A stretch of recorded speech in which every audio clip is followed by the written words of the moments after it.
सोचिए एक बंद कमरे में एक लड़की सोने जाती है, लेकिन जब सुबह दरवाज़ा टूटता है तो बिस्तर पर वह लड़की नहीं बल्कि 5 फीट लंबी सांप की केचुली मिलती है। कपड़े वही है, गहने वही हैं, लेकिन शरीर गायब है। क्या यह कोई काला जादू था, कोई दैवीय चमत्कार, या फिर एक ऐसी साजिश जिसे सुलझाने में पुलिस के भी पसीने छूट गए? इस कहानी को जानने से पहले अगर आप इस चैनल पर नए आए हैं तो चैनल को ज़रूर सब्सक्राइब करें इस तरह की कहानियाँ देखने के लिए। आज की कहानी शुरू करते हैं। उत्तर प्रदेश के एक ऐसे गांव की है जहां एक रात की घटना में अंधविश्वास और हकीकत के बीच की लकीर को मिटा दिया। एक ऐसी घटना जिसने पूरे इलाके को दहशत में डाल दिया और प्रशासन को भी मजबूर कर दिया यह सोचने पर कि क्या वाकई में जो हम देख रहे हैं वह सच है। इस रहस्य की परतें जब खुलेंगी तो आप हैरान रह जाएंगे। आखिर उस बंद दरवाजे के पीछे उस रात क्या हुआ था? क्या वह लड़की सच में नागिन बन गई, या फिर सच कुछ और ही था? इस रोंगटे खड़े कर देने वाली सच्चाई को जानने के लिए वीडियो के अंत तक हमारे साथ बने रहें। यह कहानी शुरू होती है साल 2026 के फरवरी महीने की शुरुआत में। सर्दियों की विदाई हो रही थी और हवा में एक हल्की सी सिहरन अब भी बाकी थी। जगह थी उत्तर प्रदेश का औरैया जिला, और यहाँ एक छोटा सा गांव सिंगनपुर। भारतीय गांवों में शादियों का माहौल एक अलग ही दुनिया होती है। ढोल नगाड़े, रिश्तेदारों की भीड़, हंसी ठिठोली और पकवानों की खुशबू। सिंगनपुर एक घर में भी मंजर कुछ ऐसा ही था। घर में शादी की तैयारियां चल रही थी। हर चेहरे पर खुशी थी, हर तरफ रौनक थी। घर की सबसे छोटी बेटी 24 साल की रीना इस उत्सव का एक अहम हिस्सा थी। सब कुछ बेहद सामान्य चल रहा था। दिन भर की भागदौड़ और रस्मों रिवाजों के बाद रात का सन्नाटा गहराने लगा था। थके हारे घर वाले सोने की तैयारी कर रहे थे। रीना भी अपनी शादी की चर्चाओं और घर के माहौल के बीच अपने कमरे में सोने चली गई। उसने अंदर से कुंडी लगाई, जैसे कि वह अक्सर करती थी। किसी को रत्ती भर भी भनक नहीं थी। यह सामान्य सी दिखने वाली रात इस परिवार की जिंदगी हमेशा के लिए बदलने वाली थी है। उस बंद दरवाजे के पीछे, उस खामोशी में एक ऐसी पटकथा तैयार हो चुकी थी जिसका मंचन अगली सुबह होने वाला था।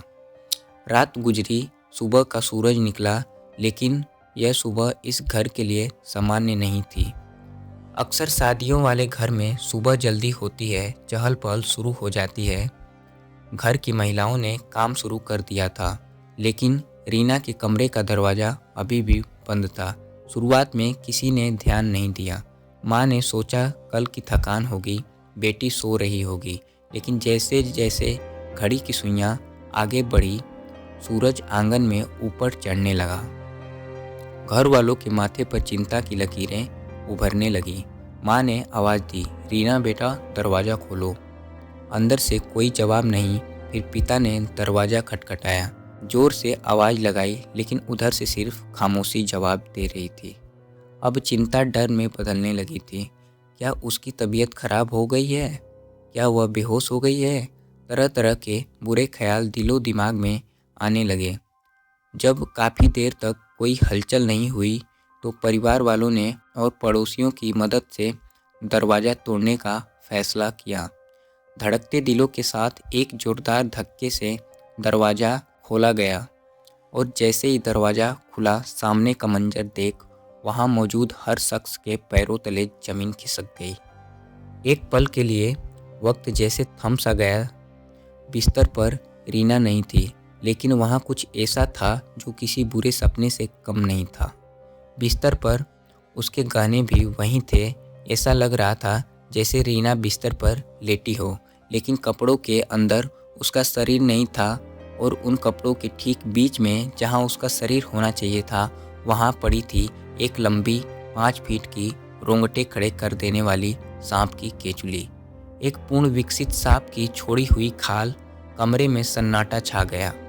यह दृश्य इतना असंभाविक, इतना डरावना था कि किसी के मुंह से आवाज़ नहीं निकल रही थी।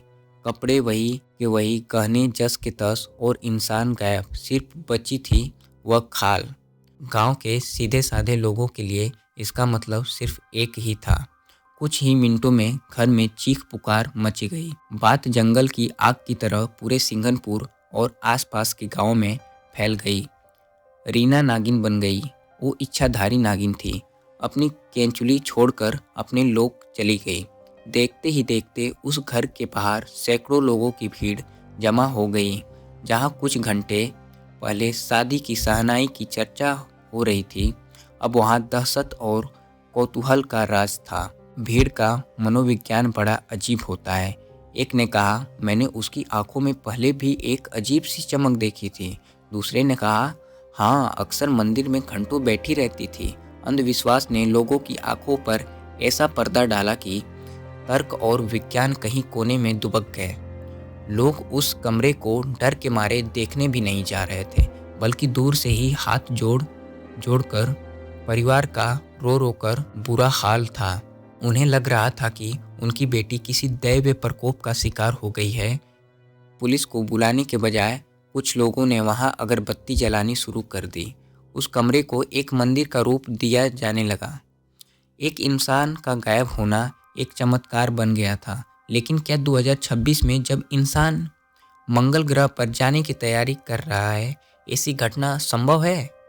यह सवाल उन लोगों के लिए था जो तर्क में विश्वास रखते थे। मामले की गंभीरता को देखते हुए किसी ने पुलिस को सूचना दी। औरैया के फपूंद थाना की पुलिस टीम जब सायरन बजाते हुए गांव में दाखिल हुई, तो उनके सामने चुनौती सिर्फ एक लापता लड़की को ढूंढने की नहीं थी, बल्कि उस अंधविश्वास के पहाड़ को तोड़ने की भी थी जो गांव वालों ने खड़ा कर लिया था।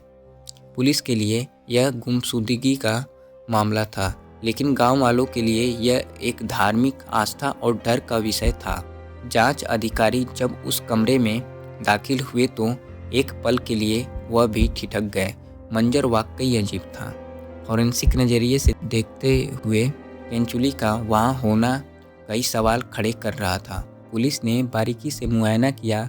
आमतौर पर जब सांप केंचुली छोड़ता है तो वह प्रक्रिया काफ़ी कष्टदायक होती है और केंचुली अक्सर टूटी फूटी या उलझी हुई होती है। लेकिन यहाँ बिस्तर पर पड़ी वो खाल बिल्कुल सीधी, साफ सुथरी और एक पैटर्न में रखी गई थी। ऐसा लग रहा था जैसे किसी ने उसे बहुत संभाल कर एक खास मकसद के साथ वहाँ सजाया हो।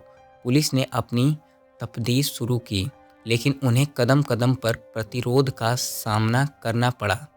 गांव वाले कह रहे थे, साहब, अब आप क्या ढूंढ रहे हैं? वह तो नागिन थी, चली गई। अब उसे इंसान के रूप में ढूंढना कोई फायदा नहीं।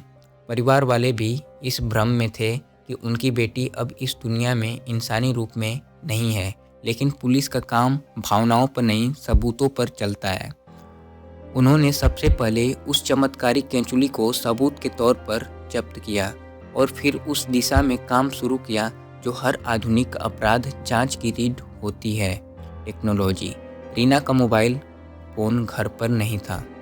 यह पुलिस के लिए पहला सुराग था। अगर कोई नागिन बनकर पता लग जाता तो उसे शायद मोबाइल फ़ोन की ज़रूरत नहीं पड़ती। पुलिस ने रीना का नंबर सर्विलांस पर लगाया। उसके पिछले कुछ महीनों के कॉल रिकॉर्ड सीडीआर खंगाले गए और जैसे ही कॉल डिटेल्स सामने आई, कहानी में पहला बड़ा यू टर्न आया। वो सच जो अंधविश्वास के कोहरे के पीछे छिपा था, अब धीरे धीरे साफ होने लगा था। कॉल रिकॉर्ड चिल्ला कर गवाही दे रहा था कि रीना का संपर्क किसी नाग देवता से नहीं, बल्कि इसी पृथ्वी के एक इंसान से था।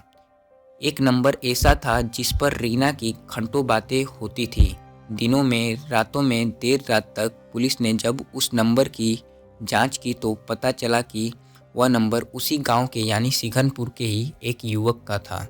पुलिस तुरंत उस युवक के घर पहुंचती और यहाँ उन्हें वह दूसरा टुकड़ा मिला जिसने इस पहेली को पूरी तरह सुलझा दिया।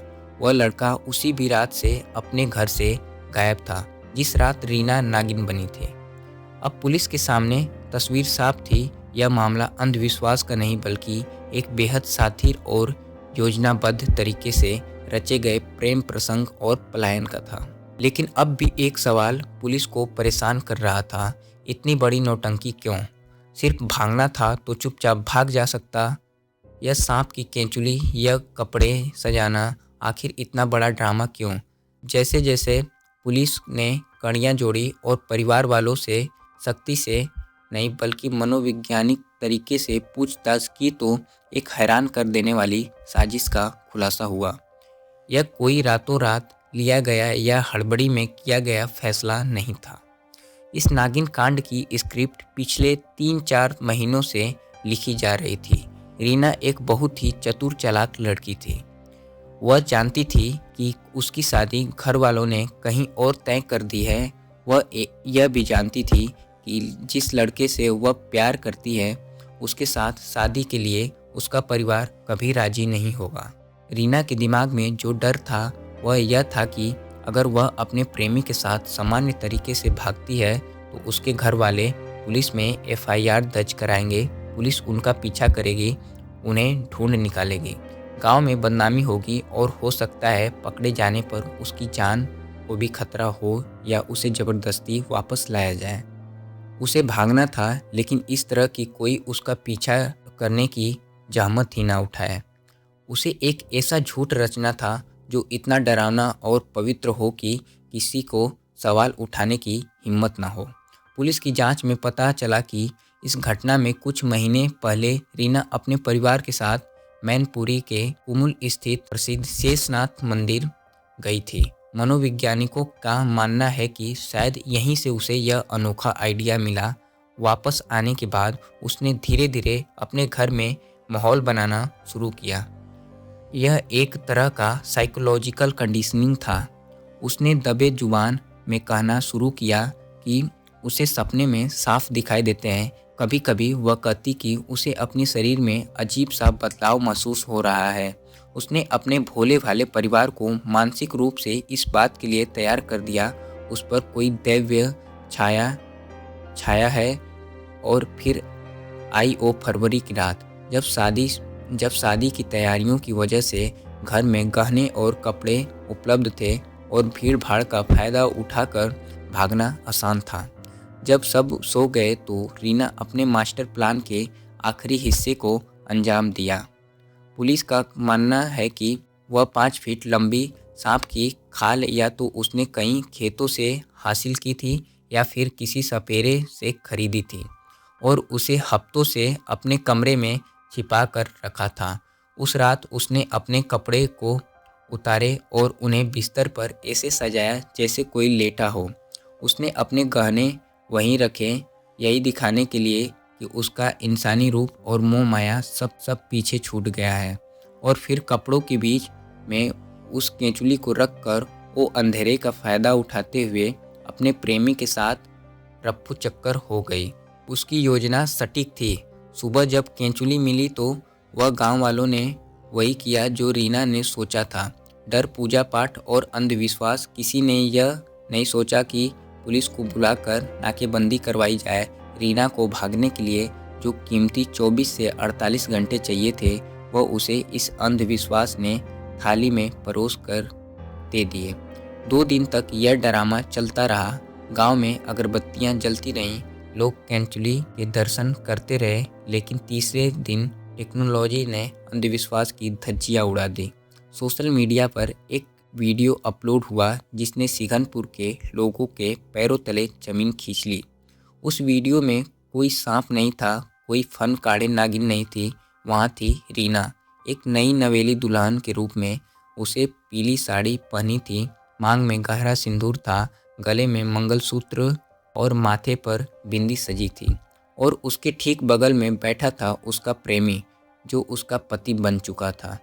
उस वीडियो में रीना की आवाज़ में कोई डर नहीं था बल्कि एक अजीब सा आत्मविश्वास था, अपनी जीत का नशा था। उसने कैमरे की ओर देखकर साफ शब्दों में कहा, मैंने अपनी मर्जी से शादी की है, मैं बालिग हूँ और अपने फैसले खुद ले सकती हूँ।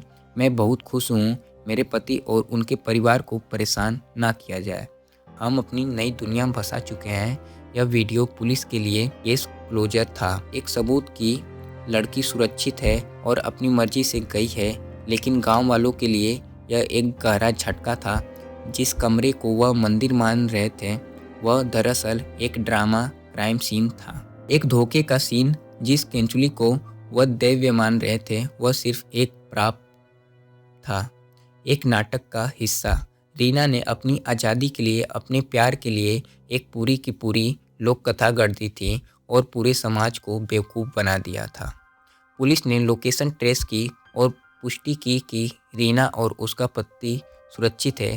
कानूनी तौर पर क्योंकि दोनों बालिग थे, पुलिस ने इसे अपहरण का मामला मानने से इनकार कर दिया और इस केस को रफा दफा कर दिया। रीना ने कानून को अपना ढाल बनाया और अंधविश्वास को अपना हथियार। लेकिन दोस्तों, यह कहानी सिर्फ एक लड़की के भागने की या एक प्रेमी जोड़े के मिलन की नहीं है। यह कहानी हमारे समाज के उस डर की भी है जिसने एक लड़की को इतना बड़ा कदम उठाने पर मजबूर किया। सोचिए, एक लड़की को अपनी पसंद की शादी करने के लिए, अपनी जिंदगी अपनी शर्तों पर जीने के लिए खुद को इच्छाधारी नागिन घोषित करना पड़ा। उसे पता था कि अगर वह इंसान बनकर प्यार मांगेगी तो शायद उसे मार दिया जाएगा या कैद कर लिया जाएगा। अगर वह नागिन बन जाएगी तो लोग डरेंगे। उसने समाज की नस पहचान ली।